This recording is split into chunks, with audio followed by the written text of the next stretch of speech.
the 35-minute crisis and the burden of heroism. So picture this. You're just going about your day when a blaring, inescapable alarm suddenly rips through the city.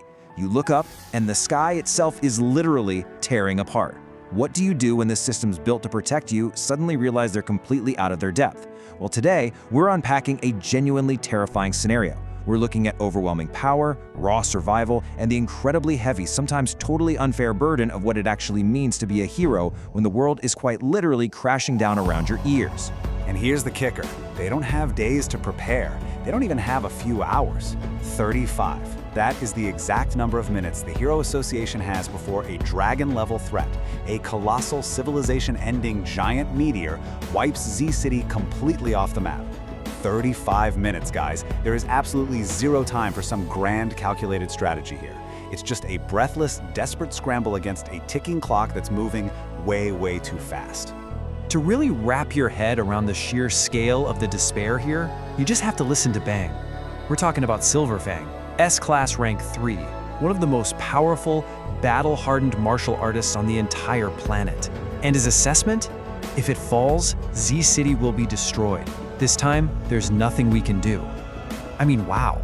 When the absolute elite, the veterans who have literally seen it all, are telling people to just evacuate and accept their fate, you know for sure the stakes have escalated way beyond normal human comprehension. Let's actually break down how this disaster unfolds, because the pacing is just relentless. At the 35-minute mark, the meteor suddenly shifts its trajectory right toward the city. 30 minutes? Evacuation warnings blast out, and mass panic entirely consumes the streets. By 15 minutes, the Hero Association realizes to their absolute horror that almost none of their top-tier S-Class heroes have even bothered to respond to the emergency summons. With just 5 minutes left, Metal Knight finally shows up. 1 minute left, Genos goes totally all out. And at 33 seconds, total, devastating failure. Every single desperate measure, exhausted. Let's zoom in on those final desperate minutes. When S-Class rank 7 Metal Knight arrives on the scene, he brings this massive high-tech bombardment. I'm talking highly destructive prototype missiles fired directly into the meteor. But here's the really messed up part. He isn't actually there to save the city. As he explicitly admits, he's just there to test his shiny new weapons. The result? Completely ineffective. The meteor barely even registers the explosions. It just keeps coming. And then we have Genos. The visual and emotional intensity in this moment is absolutely staggering. Genos pushes himself miles and miles past his physical and mechanical limits. He reroutes every ounce of his energy into his prototype incineration core, literally screaming with his fiery, agonizing desperation as he blasts a beam of pure heat at the falling rock.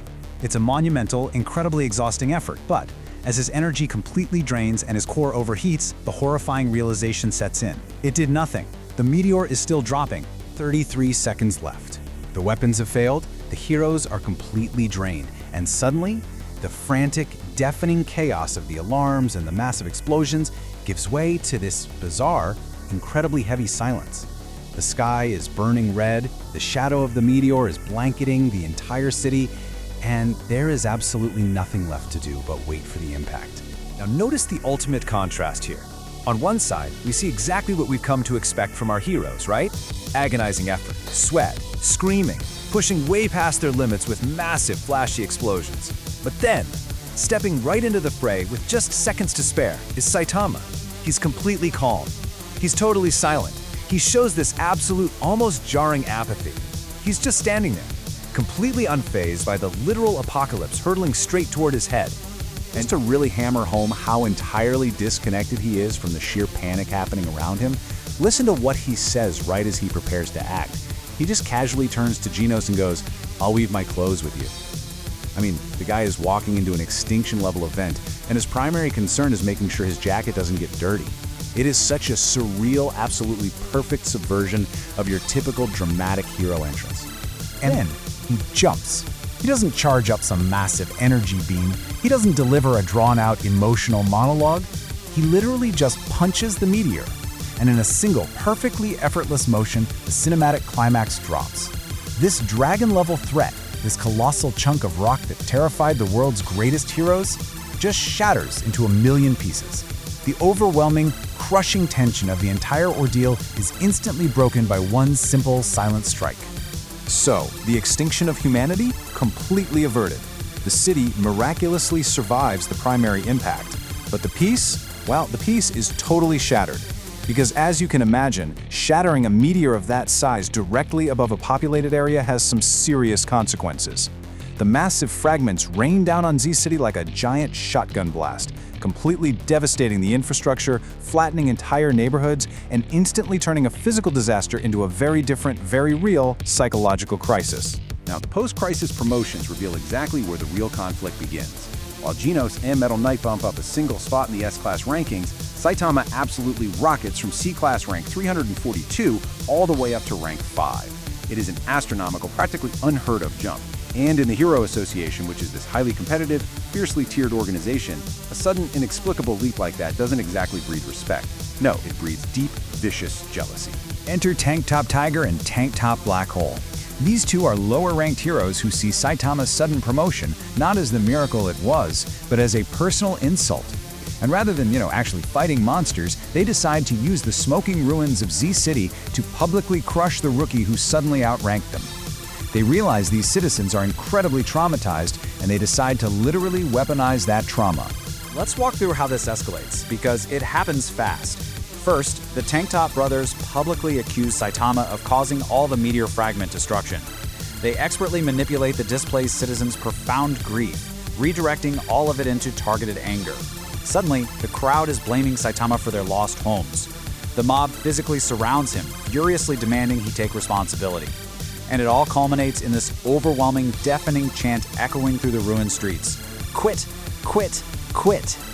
You made us lose our homes. Quit being a hero. Just let the crushing weight of that settle in for a second. Saitama performed a literal miracle. He saved millions of lives when literally no one else could. And his reward? Raw venom. He's standing right in the crater of the city he just saved, experiencing the ultimate public rejection from the very people whose lives he preserved. It's straight-up psychological warfare. And what's really fascinating here is that Bang, Silverfang, is watching this entire injustice unfold from the sidelines in complete silence. He knows for a fact Saitama saved the city, but he watches, testing him. He wants to see if this toxic, ungrateful industry, which is so driven by mob mentality and petty rankings, is finally going to corrupt Saitama's spirit. Is the hero going to break under the immense pressure of the crowd? The tension reaches an absolute boiling point. The crowd is screaming. The Tank Top brothers are gloating, just reveling in their successful character assassination. The psychological pressure is off the charts. And then Saitama snaps. But he doesn't attack the crowd. Instead, he violently, instantly destroys the Tank Top brothers' car, totally shutting down the noise and demanding their attention in the most aggressive way possible. And he unleashes this. I'm not doing this for your praise, I'm doing this because I want to. It is a raw, explosive release of energy. He completely shatters the expectation of being this groveling, apologetic public servant. And this is the absolutely crucial point. Saitama's true power isn't just physical. His real power is his unbreakable, uncompromising resolve. He is completely immune to public opinion. He tells the mob exactly what they don't want to hear. Hate me all you want. I don't care. This moment brilliantly subverts your typical hero tropes. Usually, a hero lives and dies by the adoration of the citizens, right? They need to be loved. But Saitama, he accepts the villain role perfectly. He prioritizes his own internal moral compass over public adoration. It's a stark reminder that true integrity often means standing entirely alone when the crowd turns against you. But amidst all this hatred, we get this deeply grounding moment from Genos. He says, "Even if society doesn't value you, I will follow you." It serves as the emotional anchor of the entire story. Genos knows exactly what happened. He knows the unbelievable gap in their power. And it proves that while the mob is blinded by grief and manipulation, true heroism and ultimate strength are always recognized by the people who actually understand what strength is. So, we're left with this incredibly powerful, lingering image, a city in absolute ruins. The physical threat of the meteor is gone, sure, but the psychological scars of the mob, the displacement, and that fractured trust, they remain. Yet, through it all, Saitama stands entirely firm, completely unbothered by the chaos swirling around him. The crisis tested both the city and the hero, and at the end of the day, only one remained unbroken. But of course, the world doesn't just hit pause because one disaster is averted. Let's move forward and see how this builds. Because just as the dust is settling on Z City, And while the heroes are busy fighting amongst themselves for petty ranks and public favor, a dark shadow begins to rise from somewhere else entirely. A new, chilling presence is making itself known. While all of humanity is looking up at the sky in fear, they really should have been looking down. The Deep Sea King is approaching. And as we'll explore in our next explainer, what happens when a threat arrives that doesn't just fall from the sky, but systematically, ruthlessly hunts you down. You definitely won't want to miss it. See you next time.